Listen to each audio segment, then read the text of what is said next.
Mainstream media has been breathlessly telling you that when Bernie Sanders is fading, on MSNBC, they went so far as to say Bernie Sanders should drop out the race so his support can go to Elizabeth Warren.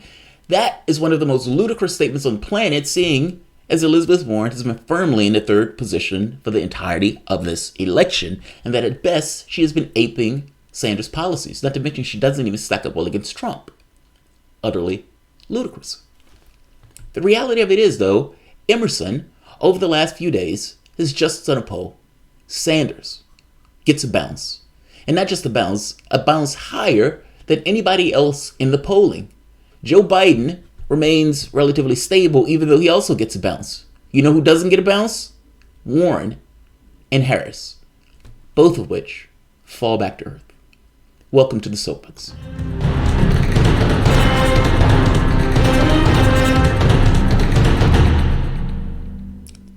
My name is Jamarl Thomas. This is the Progressive Soapbox.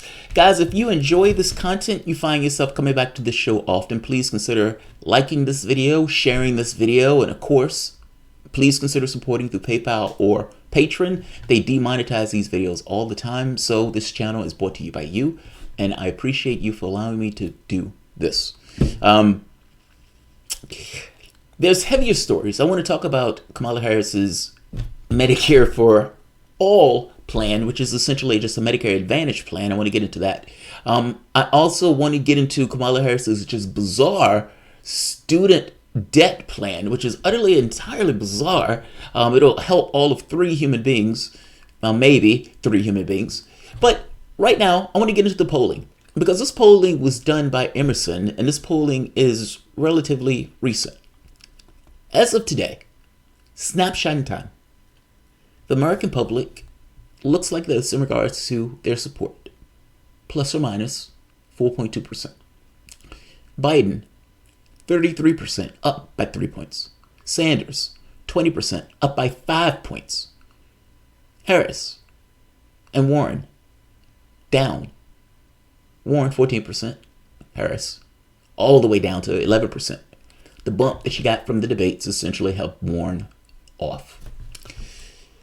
Look, I want to go into some of the information on the polling itself, because it gets extremely interesting when it starts talking about the various candidates. And even it starts talking about the various candidacies and the things that the Democratic Party is pushing for. And I have to be honest, there are things in this poll that should chill the soul of every Democrat today, including Sanders and Biden. Kamala Harris, the dark horse in this race, who got her bump when she went outright and attacked Joe Biden, has now fallen back to earth. Whether she can do something in this debate to kind of, I guess, gin up her support again, we don't know, but we will see. Getting into the polling itself, the polling is interesting.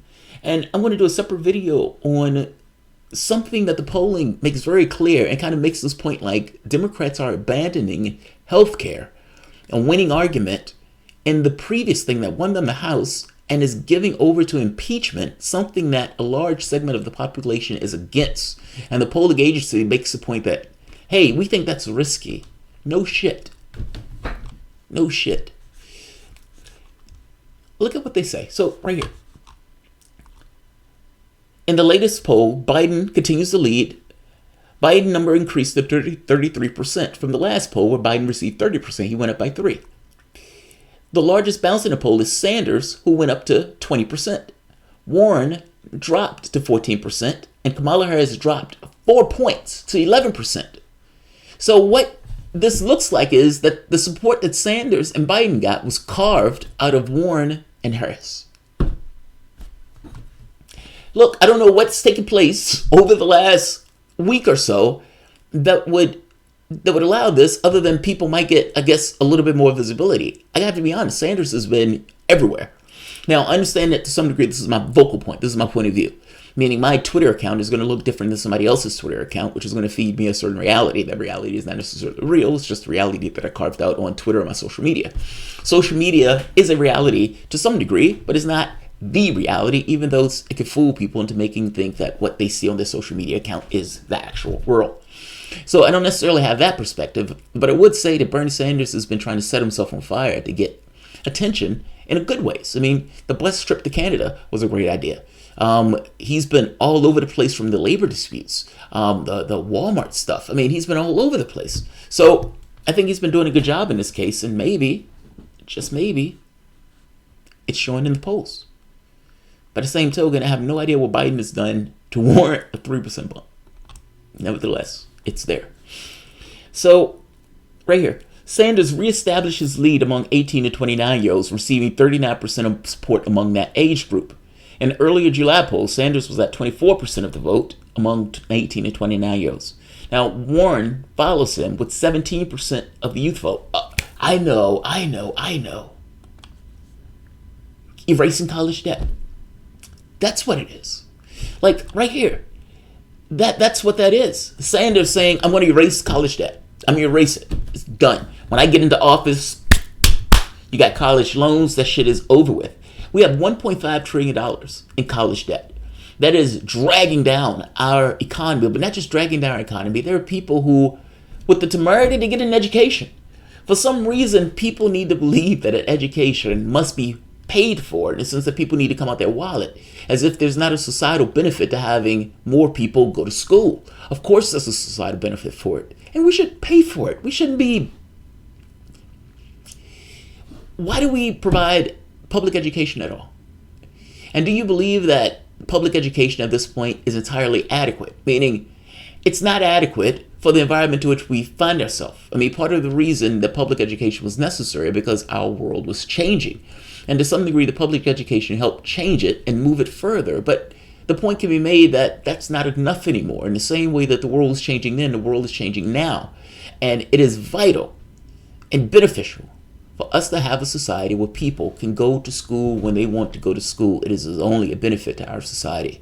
And, you know, all of these people are talking about the wealth gap. Do you realize the wealth gap between blacks and whites are 12 to 1?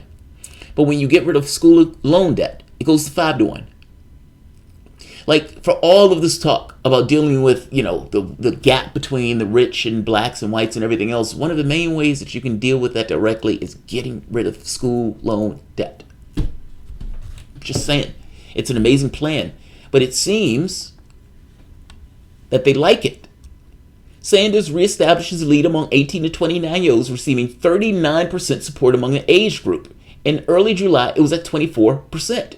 He's gained a 12% jump in that age group. Let me repeat that. Bernie Sanders has gained a 12% jump in the 18 to 29 year age group. And I strongly put to you that his college plan is probably the reason why.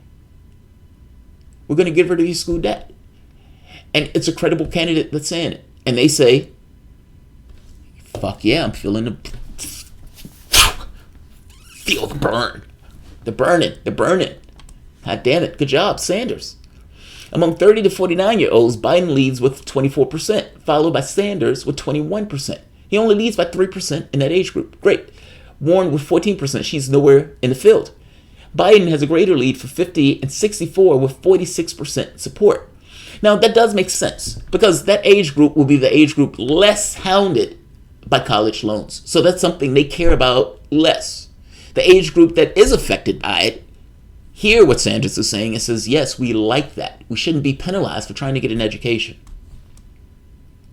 And I agree. I think that should be a right as a human being. How can you be a free human being when you don't even have the sense enough to argue on your own behalf, to understand the world around you? No, education should be part of the process. It should be something that we as a society are okay with people getting. We should want people to get the education to the degree that they want their education. And yes, we should cover it. That's where I'm at. I think it's a human right, just like healthcare. Of respondents who voted for Hillary Clinton in the 2016 Democratic primary, 47% support Biden. Why am I not surprised by that? I mean, for the most part, they're the exact same candidate. Literally. With the exception of, okay, not literally, but you know what I mean. 15% support Warren, 14% Harris, 10% Sanders.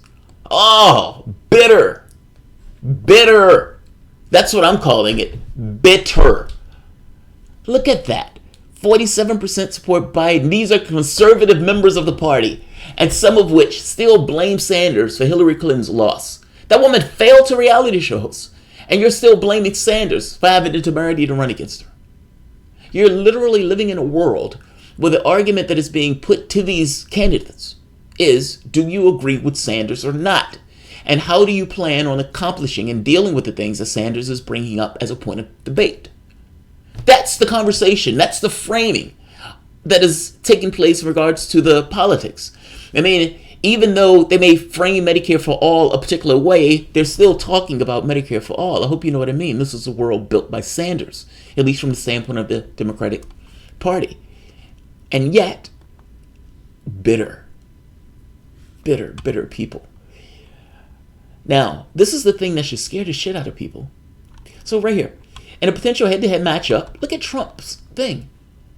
Biden beats Trump, but only by 2 points. Sanders beats Trump only by 2 points. No other Democrat is close. Let me repeat that. With everything that has taken place with Donald Trump as president of the United States, he has been a failure in every regard across the board. People may say, okay, look, I don't like open borders and all this other stuff, and so yeah, I'm okay with him being rough at the border, but I don't like him ripping babies from their mamas. That doesn't matter. They still look at it and say, between these two candidates, yeah, I only like him by 2%. 2 percentage points. That should scare the shit out of you. What has Donald Trump been successful on? He's been successful on a tax cut that gave trillions to the top 1% while putting trillions of debt on our backs. He did that. He was successful on that. He was successful in making a mess out of Venezuela, Iran, and North Korea. North Korea, he's made progress on, but keep in mind, he was the one that precipitated that crisis in the first place. He failed across the board. Environmental policy, failure. I mean, even in the sense of the conflict between Trump and Russia, regardless of what Democrats are saying, they're off their rocker on this. Trump has been moving us closer and closer to war on that front. He's been pulling out of INF treaty. He's been pulling out of some other treaty that's other ballistic treaty that recently. And yet, nonetheless, and by the way, a strong economy doesn't have the president of the United States browbeating the Fed to try to force them to cut rates. Both of those things don't coincide in the exact same time, meaning they don't happen simultaneously. Trump is lying to you about the strength of the economy. Watch the financial channels. Trump is lying to you about the strength of the economy. They are baking in a rate cut into the stock market. And if they don't get it, the stock market is going to crash. Now, the wild part about this is the stock market is not the economy. There's a difference in those things. And oftentimes pointing to that as being the sole, arbiter and whether or not, or the health of a nation, misses out on the fact that you can have all sorts of people throughout the country itself that just because they're working doesn't necessarily mean they're making ends meet. And half of the country is not, either on poverty or barely making ends meet. I mean, for fuck's sake, more than half of the country doesn't have $500 in the bank. Understand what that means. Not having any emergency that takes place, and you're short of cash. Your bank account wiped out. That's not a healthy society. That is not a healthy economy. That's a society where the top 1% is attended to masterfully. You have a mainstream media that has been screaming to you that Bernie Sanders is falling off. Well, this poll does not bear out what they have been screaming to you about. I strongly suspect that it's millionaires or being paid by billionaires to try to convince all of you that you don't want the guy who's going to represent your interests. That's not the guy that you want. You don't want the guy who's not going to take money from these sources. That's not the guy you want. You want these other corporate candidates who will take tons of cash from these sources and will be malleable figures once they get in the office. You want the corporate candidate that seeks our interests out. Because as long as you attend to the interests of millionaires and billionaires, you'll be okay.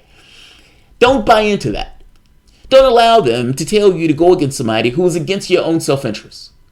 In the same way they attend to their self-interest, you should attend to yours. Be that rugged individual. And be that rugged individual and get along with other rugged individuals. And as a group and collective of rugged individuals, make policy and choices in a democratic process that seeks your best interests.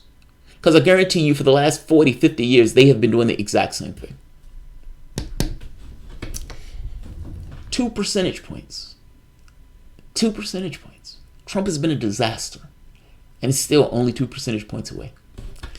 Interestingly to note, and I think I mentioned this before,